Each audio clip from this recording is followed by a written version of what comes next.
Queria chamar o Ricardo Gorodovitz. O Ricardo é ex-presidente da ARI, ex-muita coisa, presente na comissão de assuntos religiosos e futuro muita coisa também. Então...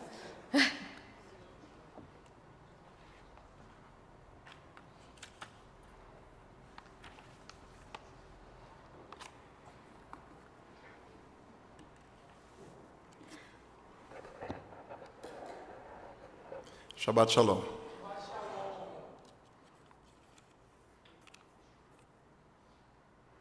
Não tinha muita certeza sobre o que eu ia falar hoje. As Olimpíadas eram um tema recorrente quando eu estava pensando. E eu fiquei curtindo um pouquinho essa dúvida e achei que seria interessante falar sobre certezas e dúvidas. Então, sobre isso que eu vou falar. Ser ou não ser? Eis a questão. Shakespeare nos propõe a pergunta, através de Hamlet, seu personagem dilacerado pela dúvida, entre aceitar o destino ou lutar contra ele, entre se entregar de forma passiva às vicissitudes e assim se deixar morrer um pouco, adormecendo instintos e com eles a angústia, ou se exigir a permanente vigília contra o destino, construindo um caminho de luta, no qual a morte é um risco, a vida um prêmio. Na ebulição oriunda do período renascentista europeu, Descartes sintetizou sua justificativa para a realidade do ser por meio da frase penso, logo existo. Ou seja, tomou como princípio a ideia de que, ao se perceber e tomar conhecimento de si, por meio de seu pensamento, o homem afirma sua existência. A razão impera. E, no entanto, a vida se estabelece por meio de elementos que subsistem à nossa revelia, fruto de atos involuntários ou, quando voluntários, controlados por uma parte de nós que opera de forma autônoma sem exigir reflexão. O coração bate, o sangue flui por nossas veias e artérias, o ar entra e sai dos nossos pulmões. Nossa capacidade de pensar está diretamente relacionada à existência da dúvida. Eu costumo dizer que, se respirar fosse um ato que exigisse reflexão, muita gente ficaria asfixiada pela dúvida. É como se nosso corpo nos dissesse: algumas certezas são imprescindíveis para viver. Talvez por isso mesmo, aspiramos com tanto desejo pelas certezas. As certezas se instalam em nós confortavelmente, apaziguando espíritos inquietos, normalizando discursos e eliminando incômodos que o contraditório poderia alimentar. Quem tem certeza transmite segurança, alimenta o bem-estar que se distribui a todos da confiança em si e nas suas crenças. A certeza é sempre mais forte. Uma pausa para um pequeno comentário pessoal, doméstico. Sempre que eu começo em casa a dar alguma opinião, eu digo, eu acho que... E a Dália, minha esposa, ela costuma se contrapor dizendo, eu não acho, eu tenho certeza.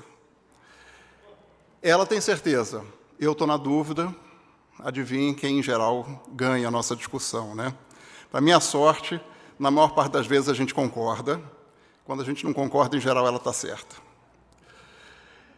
E, no entanto, as certezas absolutas, aquelas inquestionáveis, são sementes de árvores que não crescem, porque crescendo poderiam gerar uma sombra inesperada, exigiriam um esforço do cuidar contínuo, aparando arestas que surgem como um desafio ao pensamento uniforme e límpido. A certeza absoluta, portanto, não permite que a árvore seja a árvore que deveria ser. Suas raízes não podem sugar seu alimento livremente. A certeza se impõe ao outro. O outro não pode ser outro, porque isso eliminaria a certeza. A certeza é absoluta. Porém, se a matemática cartesiana nos ofereceu a certeza de que a menor distância entre dois pontos é sempre uma reta, ao utilizarmos como referência a superfície de uma esfera, a menor distância será traçada por meio de uma curva. A física, descrita por Newton, define a natureza precisa das relações entre posição e movimento.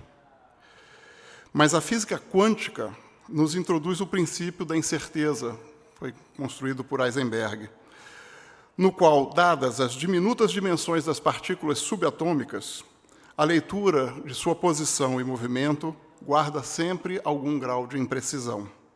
A ciência se constrói pelo questionamento das certezas de ontem. As dúvidas nos impulsionam para novas descobertas. É preciso força e coragem para dizer discordo. É preciso enfrentar o senso do ridículo para afirmar discordo, inclusive de mim mesmo, porque sou muitos e o meu universo é múltiplo. É nesse contexto que a paraxá dessa semana, Pinchas, nos insere. O personagem em título representa a certeza. E tão certo está de que ele acaba sendo recompensado por isso. Deus lhe oferece a ele e a seus descendentes a função sacerdotal a partir de um Brit Shalom, um pacto de paz. No entanto, o texto escrito na Torá brinca com o contexto, trazendo da certeza do personagem uma dúvida para o leitor. A palavra Shalom, em Brit Shalom, é escrita na Torá de forma defeituosa, ou seja, com a letra Vav, o O do Shalom, com a letra Vav quebrada ou incompleta. Por que será? Vou deixar a dúvida com vocês.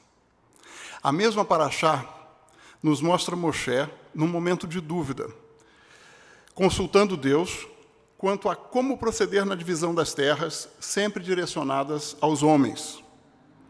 Quando as 5 filhas de Slofhad questionam se elas não deveriam herdar as terras que seriam de seu pai. E da dúvida resulta uma mudança da lei, concordando que a demanda era justa. Na ausência dos filhos, as filhas receberiam as terras. Nossas fontes estabelecem poucas certezas e muitas dúvidas. Essas dúvidas nos oferecem espaço criativo para a reflexão. As certezas são pilares que sustentam nossas crenças. As certezas nos permitem viver, mas as dúvidas dão sentido à nossa existência. Maimônides escreveu no seu Moreh Nevuchim, Guia dos Perplexos, como uma resposta ao questionamento de alunos. Ele escreveu o livro em resposta aos alunos, e esses alunos buscavam, na sabedoria de Maimônides, o respaldo das certezas para eliminar suas dúvidas. O sábio, no entanto, fez questão de preservar o espaço do incerto, das descobertas que seus alunos precisariam fazer por si mesmos. Maimônides apresenta 3 caminhos distintos como o propósito da vida. Ora, ele diz que o propósito da vida é ter a contemplação mística. Ora, afirma ser a estrita aderência à Halachá, a lei judaica. E em outra oportunidade, ele afirma que a razão de viver é exercer a ação social e o engajamento político. Micha Goodman, um filósofo israelense, escreve lindamente. Ele diz: Maimônides não proclama que um desses caminhos se sobrepõe aos outros. Ele caminha com seus leitores até a fronteira da Terra Prometida, que representa uma vida plena e realizada. Mas ali ele não entra. Como Moshe Rabbeinu, ele se mantém à distância, observando do alto da montanha, permitindo aos seus leitores de então, de 800 anos atrás, e os seus leitores de agora, construir o seu próprio caminho adiante. Eu retornei há pouco de Israel, lugar onde hoje colidem dúvidas profundas com certezas absolutas, e não vejo como traduzir melhor a necessidade que temos de conviver nesse panorama complexo do que compartilhando um poema de Yehuda Mihai, casualmente o mesmo poeta do qual a Silvinha leu agora, do qual ela não se apresentou como Silvinha, né? Mas ela é Silvinha. Compartilhando um poema de Yehuda Mihai, do qual incluo apenas as 2 primeiras estrofes. Peço desculpas por isso, espero que sirva como estímulo para procurarem o poema inteiro, que é lindo. Ele estrutura seu poema como uma resposta a Coelet, Eclesiastes, o livro do Tanar que afirma, em contraste com outros de nossos escritos, sua certeza de que para cada experiência humana há seu lugar e momento apropriados. Escreveu Amichai: um homem não tem tempo em sua vida de ter tempo para tudo. Ele não tem primaveras suficientes para ter uma estação para cada propósito. Coeret estava errado sobre isso.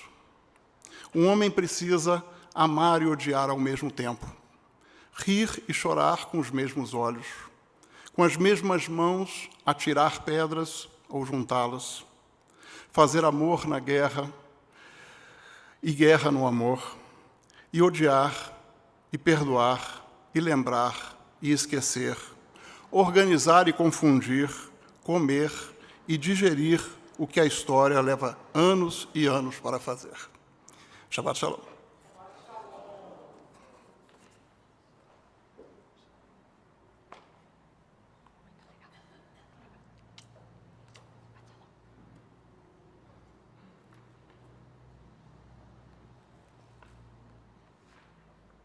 Eu me perdi.